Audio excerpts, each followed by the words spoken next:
اعوذ باللہ من الشیطان الرجیم بسم اللہ الرحمن الرحیم الحمد للہ رب العالمین والصلاة والسلام علی اشرف الانبیاء والمرسلین واہل بیتہ الطیبین الطاہرین المعصومین، اما بعد۔ سورہ مبارکہ آل عمران آیت نمبر 174 سے آیت نمبر 180، 174 سے 180۔ بسم اللہ الرحمن الرحیم۔ فانقلبوا بنعمة من اللہ وفضل لم يمسسهم سوء واتبعوا رضوان اللہ واللہ ذو فضل عظیم۔ انما ذلكم الشیطان یخوف اولیاءه فلا تخافوهم وخافون ان کنتم مؤمنین ولا يحزنك الذين يسارعون في الكفر انہم لن یضروا اللہ شیئا یرید اللہ الا یجعل لهم حظا فی الآخرة ولهم عذاب عظیم۔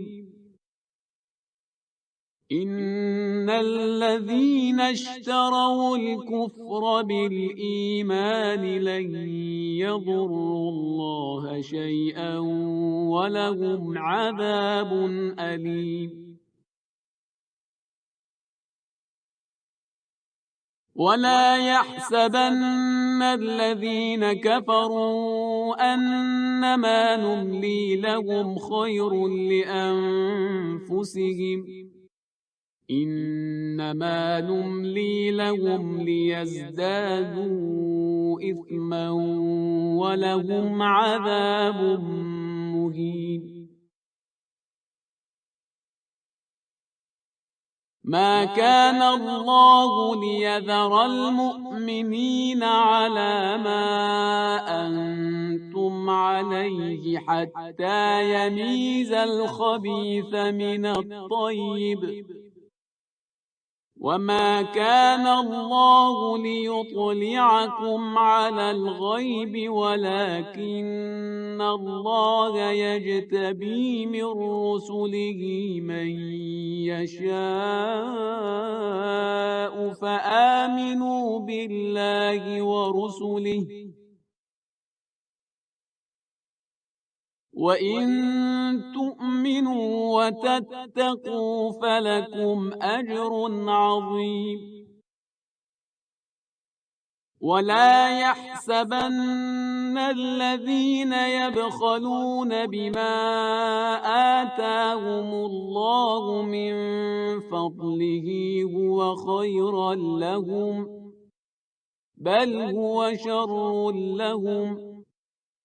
سيطوقون ما بخلوا به يوم القيامة ولله ميراث السماوات والأرض والله بما تعملون خبير۔ گزشتہ صفحے کی آخری آیت میں ہم غزوہ حمرہ الاسد کے بارے میں یہ پڑھ چکے کہ جو احد میں زخمی ہوئے تھے انہی کو کال کیا گیا اور ان سے کہا گیا کہ وہ ایک مرتبہ پھر میدان میں آئے تاکہ جو مشرکین ابو سفیان کی سرکردگی میں مدینہ منورہ پر حملہ کرنے کا ارادہ رکھتے تھے ان لوگوں کو جواب دیا جا سکے۔ عملی طور پر لڑائی کی نوبت نہیں آئی اور ان لوگوں کو جو خوف دلایا جا رہا تھا اس کے جواب میں انہوں نے یہی جملہ کہہ دیا کہ ہمارے لیے اللہ کافی ہے و نعم الوکیل، اور وہ بہترین کارساز ہے، وہ ہمارا بہترین وکیل ہے۔ پھر یہاں سے اس صفحے کی بات شروع ہوتی ہے کہ یہ لوگ پھرے اللہ کی عنایت سے اور اللہ کے فضل سے اس طرح سے کہ انہیں برائی نے چھوا بھی نہیں، یعنی کوئی زحمت انہیں مزید نہیں ہوئی، میدان میں آئے، یہ تو ان کی بڑی بات ہے۔ اور اسی کی تعریف ہو رہی ہے کہ واتبعوا رضوان اللہ، کہ انہوں نے اللہ کی خوشنودی کا اتباع کیا. ہم اس سے پہلے یہ پڑھ چکے ہیں آیت نمبر 162 میں کہ وہ جنہوں نے اتباع کیا اللہ کی خوشنودی کا اور وہ جو اللہ کی غضب میں گرفتار ہوئے، یہ دونوں برابر نہیں ہو سکتے، یہ دونوں ایکول نہیں ہو سکتے، اور جو اللہ کی ناراضی میں اور غصے اور غضب میں گرفتار ہے ان کا ٹھکانہ جہنم ہے. تو یہاں پر واضح کہا جا رہا ہے کہ یہ وہ افراد ہیں کہ جنہوں نے اللہ کی خوشنودی کا اتباع کیا اور اللہ صاحب فضل عظیم ہے. پھر واپس سمجھایا جا رہا ہے کہ اگر تم مومن ہو تو پھر تمہارا طریقہ کار کیا ہونا چاہیے کہ یہ شیطان ہے جو اپنے حوالی موالی جو اس کے ساتھی ہیں ان کو ڈراتا ہے، یعنی جو اس کے کہے میں آتے ہیں، تو اس کا خوف مت کرو اور اس کے ساتھیوں کا خوف مت کرو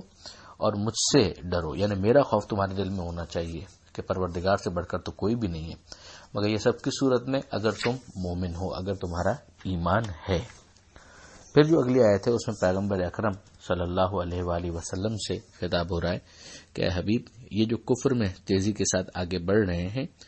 ان کا آپ کو رنج نہ ہو، یہ رنج کا باعث نہ بنے آپ کے لیے. یہ لوگ اللہ کو کوئی نقصان ہرگز نہیں پہنچا سکتے. اللہ نے ان کے بارے میں طے کر لیا ہے کہ ان کا آخرت میں کسی قسم کا کوئی حصہ نہ ہو اور ان کے لیے عذاب عظیم ہے. اب آپ اس کو اس طرح سے سمجھیے کہ وہ رسول صلی اللہ علیہ وآلہ وسلم جنہیں کفار اور مشرکین کے ایمان نہ لانے سے اتنا صدمہ ہوتا تھا کہ قرآن مجید کی آیت ہے کہ لعلک باخع نفسک علی آثارہم ان لم یؤمنوا بہذا الحدیث اسفا، کہ آپ اے حبیب معلوم یہ ہوتا ہے کہ جان دے دیں گے اس افسوس میں کہ یہ لوگ ایمان نہیں لاتے. تو آپ اندازہ کر سکتے ہیں کہ انہیں خود مسلمانوں میں سے ان اشخاص کے کفری اقوال اور افعال کا جو اسلامی تقاضوں کے خلاف ہیں جتنا صدمہ ہوتا کم تھا. تو پیغمبر اکرم صلی اللہ علیہ وآلہ وسلم اس بات کا اظہار بھی فرماتے اور مناجات کے اندر پروردگار عالم سے راز و نیاز بھی کرتے اور دعائیں بھی مانگتے. تو پروردگار عالم نے گویا یہاں پر پیغمبر اکرم کو ایک تسلی دی ہے کہ حبیب آپ بالکل بھی غم نہ کریں، آپ پریشان نہ ہوں. آگے پروردگار عالم نے یہ تبصرہ کیا کہ یقیناً وہ لوگ کہ جنہوں نے ایمان کے بدلے کفر کو خرید لیا، یعنی ایک ان کے پاس آپشن تھا کہ وہ ایمان لیں، دوسرا آپشن تھا کہ وہ کفر لیں، انہوں نے کفر لیا. اور وہ بھی افراد کہ جو بظاہر مومن ہونے کے بعد پھر اپنے ایمان کو ترک کر دیتے ہیں اور اس کو کمپرومائز کرتے ہیں، تو گویا انہوں نے ایمان چھوڑ کر کفر لے لیا. یہ ہرگز اللہ کو نقصان نہیں پہنچا سکتے، ان کے لیے دردناک عذاب ہے. اگلی آیت کے اندر پروردگار عالم فرماتا ہے کہ لا یحسبن الذین کفروا، کافر یہ نہ سمجھیں کہ ہم جو ان کی رسی دراز کر رہے ہیں، انما نملی لہم، جو ہم ان کو مہلت دے رہے ہیں، خیر لانفسہم، تو یہ ان کے لیے بہتر ہے. بظاہر اگر ایک شخص ہے اور وہ نفاق کے ساتھ کفر کے ساتھ اس دنیا کے اندر عیاشی کر رہا ہے، بڑی بڑی حرام مال کے ذریعے اس نے کوٹھیاں بنا لی ہیں اور مظلوموں کے اوپر ظلم کر کے ان کے مال کو غصب کر لیا ہے اور بظاہر بڑی عیاشانہ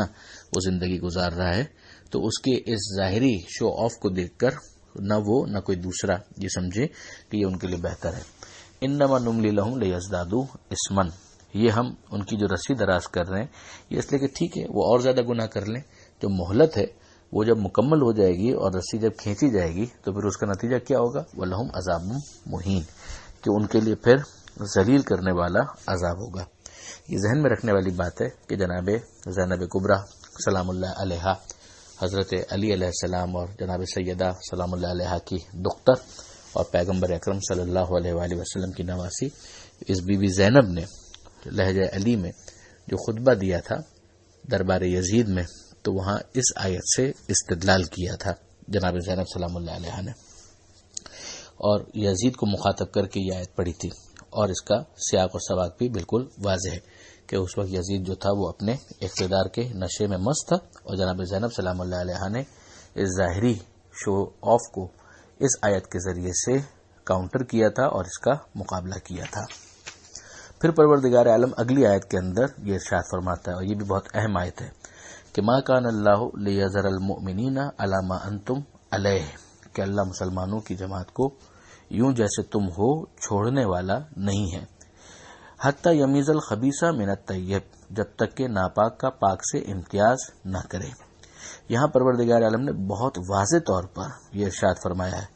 کہ اس دور میں مسلمانوں میں پاک بھی تھے اور ناپاک بھی. ایک تو سنت پروردگار سمجھ میں آتی ہے کہ اسی طریقے سے رہتا ہے، مگر خاص طور پر اس زمانے میں مخاطب کر کے یہ کہنا تو واضح کرتا ہے کہ بالکل کوئی آئیڈیل سچویشن نہیں تھی،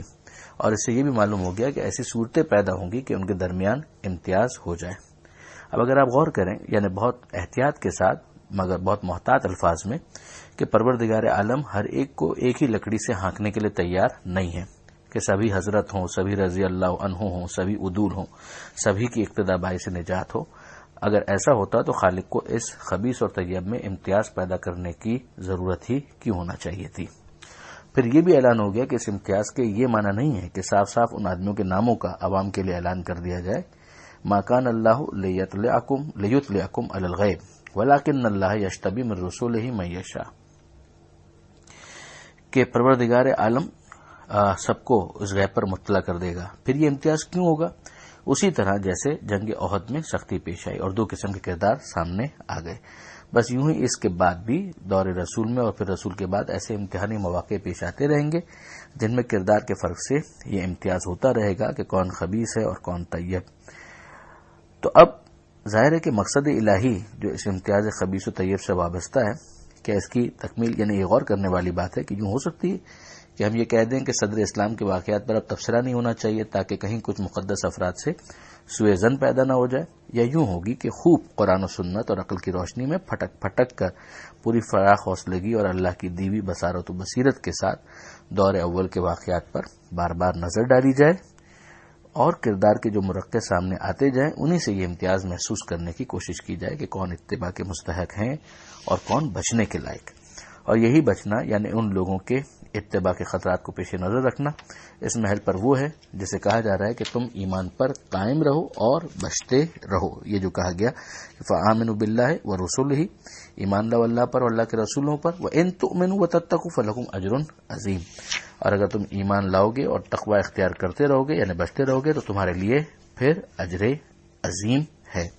اب ظاہر ہے کہ پیغمبر اکرم کو جب مطلع کیا جا رہا ہے، سب سے بڑے پیغمبر تو یہی ہیں، تو پیغمبر اکرم کو جب مطلع کیا جا رہا ہے تو پیغمبر اکرم کے فرامین کے اوپر ہمیں دھیان دینا ہوگا کہ وہ کس کا کس طرح سے تعارف کروا رہے ہیں، کس کو پیغمبر اکرم کل ایمان کہہ رہے ہیں، کس کو پیغمبر اکرم ثقلین میں شمار کر رہے ہیں، کس کو قرآن مجید کا ہم ردیف قرار دے رہے ہیں، تاکہ ہمارے لیے معیار بالکل واضح ہو جائے کہ یہ پاکیزہ ترین افراد ہیں اور یہ قابل اتباع ہیں، اور ان کے مقابلے میں اگر کوئی آ جائے تو پھر وہ ظاہر ہے کہ قابل اتباع نہیں رہے گا۔ غور کرنے کے لیے اتنا بہت ہے۔ پھر اس کے بعد جو اگلی آیت ہے جو اس صفحے کی آخری آیت ہے، اس میں پروردگار عالم نے ان لوگوں کا ذکر کیا ہے کہ جو بخل کرتے ہیں، کہ گمان نہ کریں وہ لوگ جو بخل کر رہے ہیں اس چیز میں جو اللہ نے انہیں اپنے فضل سے عطا کی ہے، یہ ان کے لیے بہتر ہے بلکہ یہ ان کے لیے برا ہے۔ سَيُطَوَّقُونَ مَا بَخِلُوا بِهِ يَوْمَ الْقِيَامَةِ، جس چیز کو یہ بخل کے ذریعے سے روک رہے ہیں یعنی نہیں دے رہے خدا کی راہ میں، وہی ان کے گردن کا طوق بن جائے گا قیامت کے دن، اور اللہ ہی کے لیے ہے آسمانوں اور زمین کی میراث، اور اللہ جو تم عمل کرتے ہو اس کی خبر رکھتا ہے۔ یعنی بالآخر تو یہ سب دیا ہوا بھی خدا ہی کا تھا اور آخر میں خدا ہی کا رہے گا۔ یہ تو درمیان میں محدود وقت کے لیے انسان کو اختیار دیا گیا تھا اور اس سے مطالبہ کیا گیا تھا کہ اللہ کی راہ میں خرچ کرو، تو اگر وہ خرچ نہ کرے تو پھر ظاہر ہے کہ وہ ثواب سے بھی محروم رہے گا اور یہی اس کے گلے کا طوق بن جائے گا، باقی تو سب ویسے بھی اللہ کا ہے اور اللہ ہی کا رہے گا۔ یہاں پر یہ صفحہ مکمل ہوتا ہے۔ پروردگار عالم سے دعا ہے کہ قرآن سمجھنے اور اس پر عمل کرنے کی توفیق عطا فرما اور وارث قرآن امام زمانہ کے ظہور میں تعجیل فرما۔ وآخر دعوانا ان الحمد للہ رب العالمین، والسلام علیکم ورحمۃ اللہ وبرکاتہ۔